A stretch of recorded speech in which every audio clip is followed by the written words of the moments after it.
Corona virus के चलते पूरे भारत में लॉकडाउन था। ये घटना मेरे साथ उसी लॉकडाउन के दौरान घटी थी। रात के करीब 8 बजे थे। मैं अपने घर की छत पर टहल रहा था। वहाँ पर कोई नहीं था। फिर करीब 5 मिनट के बाद छत की दूसरी तरफ से कुछ खरचने की आवाज़ आई। मैं ये देखने के लिए वहाँ पर गया।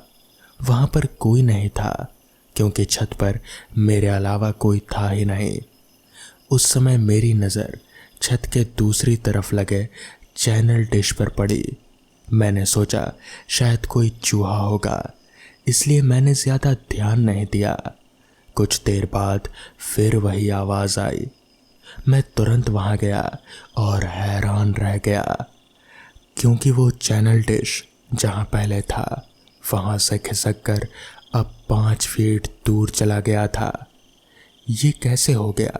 मुझे काफ़ी बेचैनी हुई। मुझे समझ में नहीं आया कि ये था क्या। बाद में मैं उसी जगह पर खड़ा हो गया और अपनी आँखों के सामने उसे हिलते हुए देखा और एक अजीब डरावनी आवाज़ भी आई। अचानक डिश अपनी जगह से करीब 2 फीट ऊपर हवा में उठी और नीचे गिर गई और फिर वहीं अपनी जगह पर हिल रहे थे। मैं इससे बिल्कुल स्तब्ध रह गया। मैंने तुरंत उस चैनल डिश के मालिक को फ़ोन किया और उसे छत पर बुलाया। उसे सारी बात बताई। पहले तो उसे मेरी बातों पर विश्वास ही नहीं हुआ, लेकिन जब ये घटना दोबारा उसके आंखों के सामने घटी तो वो भी हैरान रह गया। ये बात मोहल्ले में आग की तरह फैल गई। कुछ देर बाद आसपास के लोग भी जुट गए। लोगों को लगा कि शायद कोई भूत ये सब कर रहा है। फिर हम सभी ने डिश को रस्सी से बांध दिया और फैसला किया कि कल सुबह हम इस डिश को यहाँ से दूर फेंक देंगे। उसी रात करीब 2:30 बजे हम सब सो रहे थे, तभी मैंने छत पर किसी के चलने की आवाज़ सुनी। क्योंकि मेरा घर सबसे ऊपरी मंजिल पर था, इसलिए जब भी छत पर कुछ होता था तो सबसे पहले हम ही सुनते थे। मैंने अपने परिवार को जगाया और उन्हें बताया कि छत पर कोई घूम रहा है। सबने वो डरावनी आवाज़ सुनी थी। उस रात हम सब ने हिम्मत जुटाई और छत पर जाकर देखा कि ऊपर कौन है। हमने ऊपर जाकर देखा तो वहाँ कोई नहीं था, लेकिन छत पर पैरों के निशान थे जो सामान्य पैरों से 2 गुना ज़्यादा बड़े थे। हम जब डिश देखने गए तो पूरी छत पर डिश कहीं थी ही नहीं। ये सब देखकर हम काफ़ी डर गए। सबकी डर के मारे हालत ख़राब हो गई। पैरों के निशानों ने हम सभी को और भी डरा दिया। चूँकि रात हो चुकी थी, इसलिए हम सब ने मिलकर तय किया कि अब जो करना है कल ही करेंगे और हम अपने अपने रूम में चले गए। मैं उस रात सो भी नहीं सका। मेरे दिमाग में बस एक ही बात चल रही थी कि आखिर वो डिश कहाँ गायब हो गई। अगले दिन सुबह हम सब छत पर गए और देखा कि जो डिश कल रात छत से गायब हो गया था वो आज वापस आ गया है और सही सलामत अपनी जगह पर खड़ा है। अब तो मुझे चक्कर आ रहे थे। फिर सभी ने डिश को तोड़ने और नष्ट करने का फैसला किया ताकि बाद में कोई दिक्कत ना हो। जब डिश को तोड़ा जा रहा था तो उसके अंदर से कुछ काला पदार्थ निकल रहा था जो बहुत ही बुरी आवाज़ कर रहा था। सबने डिश को तोड़ दिया, उसे एक खुली हुई जगह पर ले गए और फिर जला दिया। तब से लेकर आज तक ना तो किसी को आहट सुनाई दी और ना ही छत में किसी के होने का एहसास हुआ। तो दोस्तों, ये थी आज की दूसरी कहानी। तो चलिए बढ़ते हैं आज की आखिरी कहानी की ओर। ये बात थोड़ी पुरानी है। ये सर्दियों के वक्त की बात है। बहुत साल पहले हम लोग जब गांव में रहा करते थे तो मेरे दो दोस्त बहुत ही खास थे। उन दोनों का नाम था राजेश और कमलेश। राजेश और कमलेश के साथ मेरी दोस्ती बहुत गहरी थी। हम लोग जहाँ भी जाते थे हमेशा साथ में ही जाते थे। जैसा कि सर्दियों का समय था तो हम तीनों ने तय किया कि क्यों ना हर रात खेत में जाकर कुछ लकड़ियाँ इकट्ठा कर कर जलाई जाएं और वहाँ पर थोड़ी देर बैठकर हंसी मजाक किया जाएगा।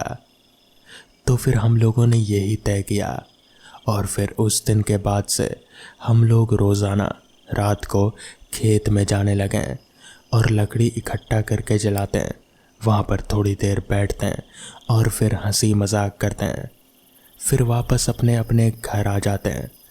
ऐसा ही चलता रहा। करीब 1 हफ्ता बीत गया, कुछ भी नहीं हुआ। हम लोग बड़े आराम से जाते आते हैं। मगर एक रात जब मैं अपने घर से निकल रहा था तभी मेरी माँ ने टोका, अरे बेटा, आज अमावस की रात है, आज कहाँ जा रहा है तू? तो इस पर मैंने माँ से कहा, क्या अमावस की रात, वो क्या होता है? तो इस पर माँ ने कहा, बेटा आज की रात चंद्रमा आसमान पर नहीं निकलता। आज की रात भूत प्रेत बहुत ज़्यादा शक्तिशाली हो जाते हैं, आज बाहर मत जा। तो इस पर मैंने अपनी माँ का पहले तो मजाक उड़ाया ये कहकर कि ये सब भूत प्रेत कुछ नहीं होते हैं। जिसके बाद मैं अपने घर से निकल गया। चलते चलते मैं खेत के पास पहुँचा तो वहाँ पर मैंने देखा कि कोई नहीं है। मुझे लगा कि शायद मेरे दोस्त लोग नहीं आएंगे, मगर फिर मैंने सोचा कि वो लोग इतने डरपोक भी तो नहीं हैं कि अमावस की वजह से यहाँ ना आए। जिसके बाद मैंने थोड़ी लकड़ियाँ इकट्ठा की और आग जलाया। अभी मैं वहाँ आग जलाकर बैठा हुआ ही था कि तभी मुझे किसी के चलने की आवाज़ आई। मैंने सिर उठाकर देखा तो पाया कि कोई चलता हुआ मेरी तरफ आगे बढ़ रहा है। मुझे लगा कि शायद मेरे दोस्तों में से ही कोई होगा। वो जब चलते चलते मेरे करीब आया तो मैंने पाया कि वो कमलेश है। कमलेश मेरे पास आकर बिल्कुल सामने सामने बैठा। जिसके बाद मैंने कमलेश से पूछा, अच्छा वो तू आ गया, क्या लगता है राजेश आएगा कि नहीं? इस पर कमलेश कुछ देर मेरी ओर देखा और फिर कहा, पता नहीं वो आएगा कि नहीं। इस पर मैंने कहा, तुझे तेरे घर वालों ने मना नहीं किया आने से अमावस का बोलकर? मुझे तो किया था, मैं चला आया। तो इस पर कमलेश ने कहा, मुझे भी मना किया था मगर मैं माना ही नहीं। जिसके बाद मैं और कमलेश थोड़ी थोड़ी बातें करने लगे। बातों के दौरान मुझे ऐसा महसूस हो रहा था कि जैसे कमलेश कुछ छिपा रहा है या फिर चुप चुप सा रह रहा है, जबकि ऐसा नहीं होता है। कमलेश बहुत ही बातूनी लड़का था, हमेशा बकबक करता ही रहता था। तो फिर आज इसे क्या हो गया? मुझे कहीं ना कहीं कुछ अजीब महसूस हो रहा था। तभी मैंने कमलेश के पैरों की तरफ देखा तो उसके पैर देखकर मेरे पैरों तले की ज़मीन खिसक गई। दरअसल कमलेश के दोनों पैर उल्टे थे, यानी कि उसके दोनों पैर पीछे की ओर मुड़े हुए थे। मैं समझ गया कि यह कमलेश नहीं बल्कि ये कुछ और ही है, मगर अब मुझे ये समझ नहीं आ रहा था कि मैं इससे अपना पीछा कैसे छुड़ाऊं। मैं खड़ा हुआ और फिर उठकर जाने लगा। जाते जाते मैंने कहा, कमलेश आज ठंड बहुत ज़्यादा है यार, मैं जा रहा हूँ घर, तू बैठेगा तो बैठ वरना मैं घर जा रहा हूँ। तो इस पर कमलेश ने कहा, चुपचाप यहीं बैठा रहे, कहीं जाने की ज़रूरत नहीं है। उसकी ये आवाज़ सुनकर ही मैं समझ गया कि यह कमलेश नहीं हो सकता। मैं चुपचाप वापस से अपनी जगह पर बैठ गया डर के मारे। तभी मुझे याद आया कि दादाजी ने कहा था कि भूत आग के करीब नहीं आते हैं। मैंने भी ये बात नोटिस की कि कमलेश आग से दूर ही बैठा हुआ था। तभी मैंने वहाँ पर एक जलती हुई लकड़ी उठाई और फिर उसे लेकर अपने घर की ओर आगे बढ़ने लगा। कमलेश मेरे पीछे पीछे आ रहा था, मगर वो मेरे करीब नहीं आ पा रहा था। जैसे ही मैं गांव के घरों की सीमा पर दाखिल हुआ कि तभी वो कमलेश या फिर वो जो कुछ भी था वो एकदम से गायब हो गया। जिसके बाद मैं भागता हुआ अपने घर पहुंच गया। घर पर जाकर मैंने सबको पूरी बात बताई तो फिर माँ ने कहा कि वो कोई आत्मा थे। इस समय रात के 12 बज चुके थे। सुल्तान को दूसरे शहर में अपने अब्बू के लिए दवा लेने जाना था। कुछ दवाइयों का इस शहर में टोटा पड़ गया था और जो थोड़ी बहुत मिल भी रहे थे उनके दाम दवा विक्रेताओं ने बहुत बढ़ा चढ़ा कर लगा रखे थे। सुल्तान को लगा अगर पास वाले शहर से दवा ले आई जाए तो बहुत सस्ती पड़ेगी, क्योंकि उसके अब्बू की दवा बहुत लंबे समय तक चलनी थी। इसलिए वो आज सुबह ही लखनऊ निकल गया था। लखनऊ उत्तर प्रदेश की राजधानी है, तो वहाँ हर हाल में हर दवा मिल ही जानी चाहिए थी। दवा लेकर लौटते हुए काफ़ी रात हो चुकी थी। आधी रात होने को आई, इसलिए बस स्टेशन पर अब बिल्कुल सन्नाटा होने लगा था। दूसरे दिन डॉक्टर से मिलकर दवा दिखा लेंगे, ये सोचकर वो बस अड्डे से बाहर निकला। उसने साइकिल स्टैंड से अपनी साइकिल निकाली और घर के लिए आगे बढ़ने लगा। देर हो चुकी थी। वो इस समय तक थक भी चुका था और जल्दी से जल्दी बस घर पहुंचना चाहता था, जिससे वो आराम कर सके। इसलिए उसने आज शॉर्टकट वाला रास्ता ले लिया। उसे आराम के अलावा और कुछ नहीं सूझ रहा था। वो जल्दी जल्दी बस घर पहुंचकर सोना चाहता था। उसे ये भी नहीं पता था कि अभी बहुत कुछ होने वाला है। इस शॉर्टकट वाले रास्ते से होता हुआ एक छोटा रास्ता करीब 50 मीटर का बाईं ओर जाता था, जो आगे जाकर कब्रिस्तान में ख़त्म होता था। सुल्तान ने जब इस रास्ते पर जाने का तय कर लिया था तो उस समय उसके दिमाग में सिर्फ थकान से जल्दी छुटकारा पाने के लिए घर पहुंचने की जल्दी थी। उस समय कब्रिस्तान की बात उसे याद नहीं आई थी। जल्दबाजी में सुल्तान ने शॉर्टकट वाला रास्ता पकड़ तो लिया, पर जब आधा रास्ता पार हो गया तब उसे याद आया कि आगे कब्रिस्तान आने वाला है। जैसे जैसे कब्रिस्तान पास आने लगा उसके दिल की धड़कनें बढ़ गईं। इस समय तक वो अपने घर और बस स्टेशन के बीचों बीच आधे रास्ते पर था, तो ना तो उसमें लौटने की हिम्मत थी और ना ही आगे जाने की हिम्मत पड़ रहे थे। उसे आगे जा रहे एक बारात के डीजे गाने की आवाज़ सुनाई पड़ी, इसलिए उसकी थोड़ी हिम्मत बंधी और अंततः उसने आगे जाने का फैसला ले लिया। फिर थकान नींद से मजबूर होकर साइकिल पर उसके पैर अपने आप ही उठे। तभी उसे एक सजा धजा आदमी उसकी तरफ ही आता दिखाई पड़ा। उसके कपड़े चमचमा रहे थे। उसका परफ्यूम जैसे पूरा महक सा रहा था। मानो लग रहा था कि वो उसी बारात में शरीक होने जा रहा हो। उसने सुल्तान को देखा तो सुल्तान को रोक कर बोला, भाई तुम्हें कहाँ तक जाना है? अपनी साइकिल पर मुझे भी बिठा लो ना, बस आगे जा रही उस बारात तक छोड़ दो। मेरे पैर में चोट आ गई है, मैं चल नहीं पा रहा हूँ, मैं पिछड़ गया हूँ, बड़ी कृपा होगी। सुल्तान ने अब ध्यान दिया, वो सचमुच थोड़ा लंगड़ा रहा था।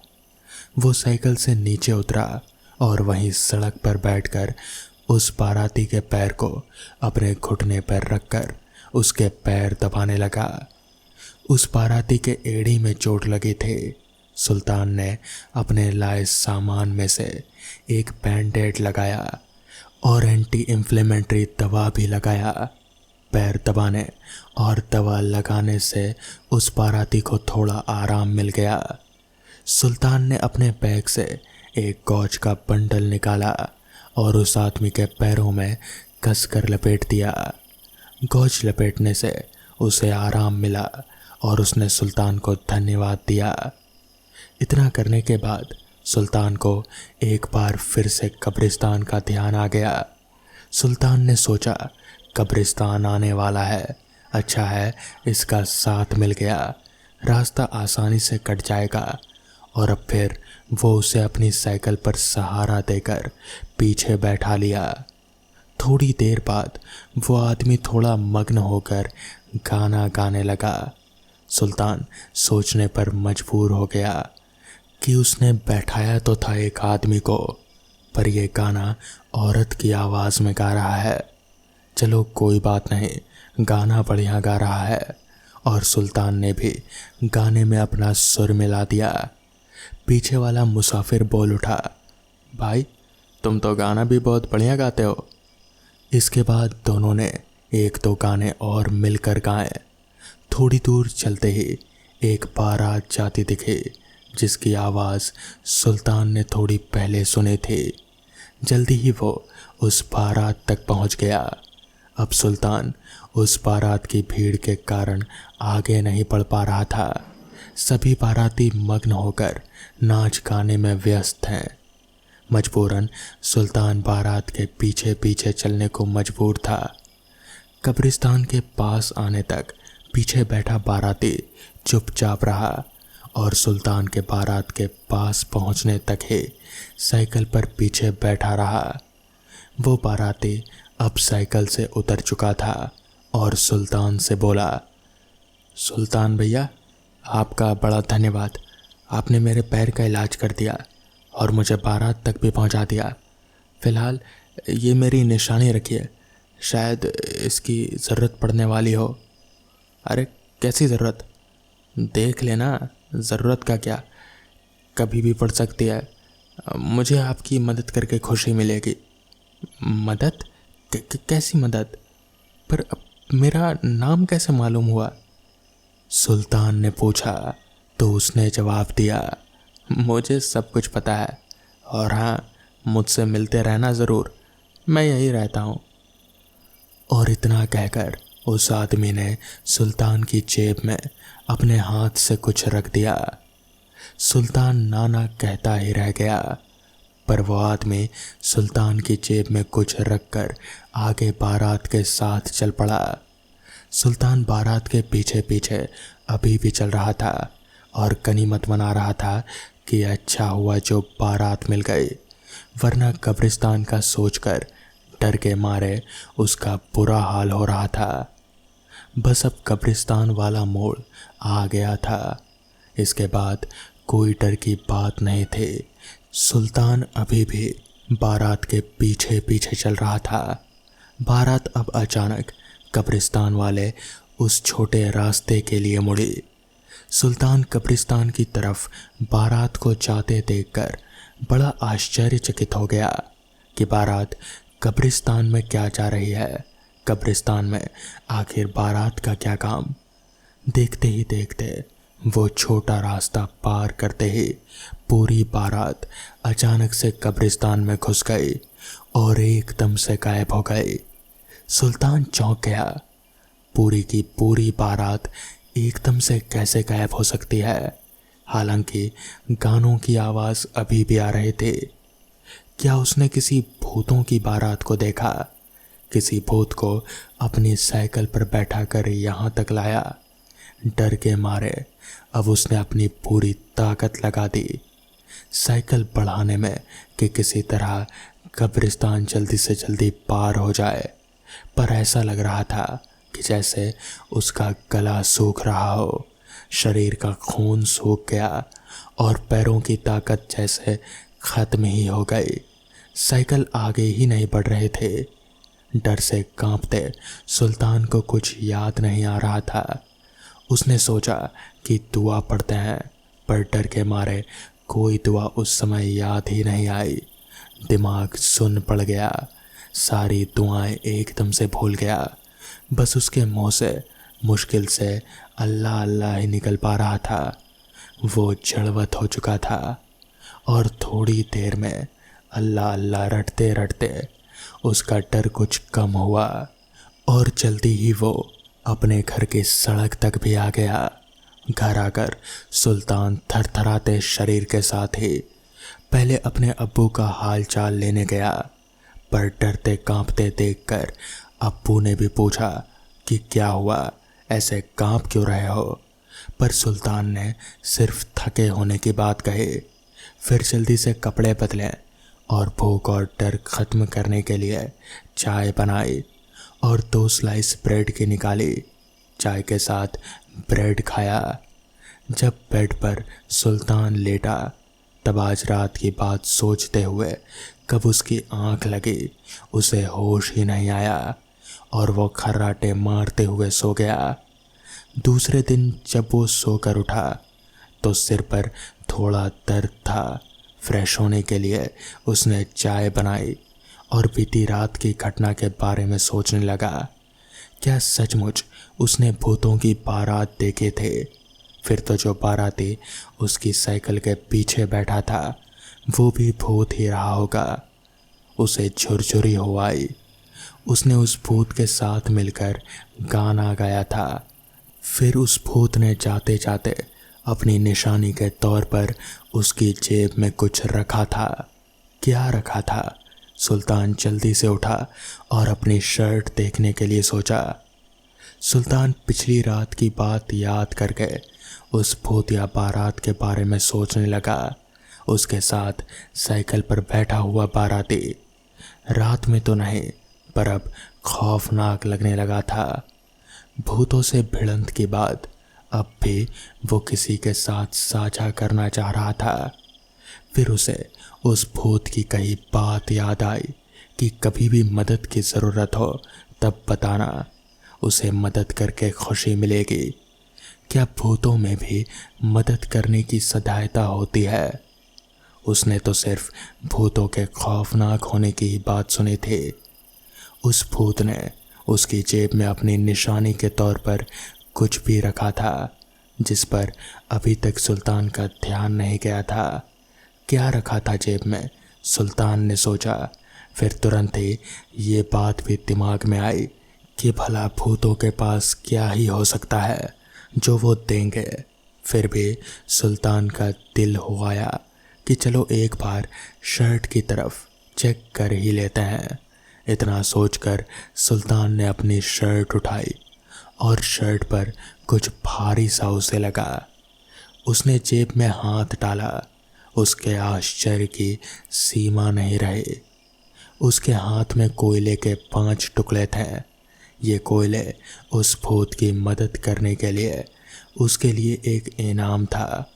उसने कोयले जेब से बाहर निकालने चाहे, पर जैसे ही उसने कोयलों को बाहर निकाला वो 5 कोयले के टुकड़े 5 सोने के चमचमाते सिक्कों में तब्दील हो गए। सुल्तान की आंखें चमक उठी। उसने एक प्लेट उठाई और उस पर सिक्कों को रख दिया। फिर उस प्लेट को उठाकर अपने अब्बू को दिखाने गया और फिर अब्बू को पूरी बात बता दी। अब्बू की आंखों में आंसू आ गए। उनके घर में पैसे की बहुत दिक्कत थी, इसीलिए तो सुल्तान अपने अब्बू का इलाज नहीं करवा पा रहा था। अब शायद इन सिक्कों की मदद से वो अपने अब्बू का इलाज करवा पाए और सुल्तान ने वैसा ही किया।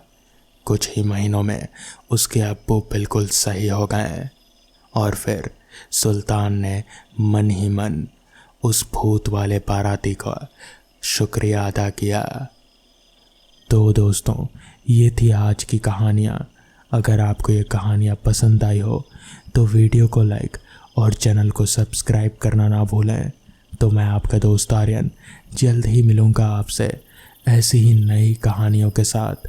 तब तक के लिए अपना ख्याल रखें।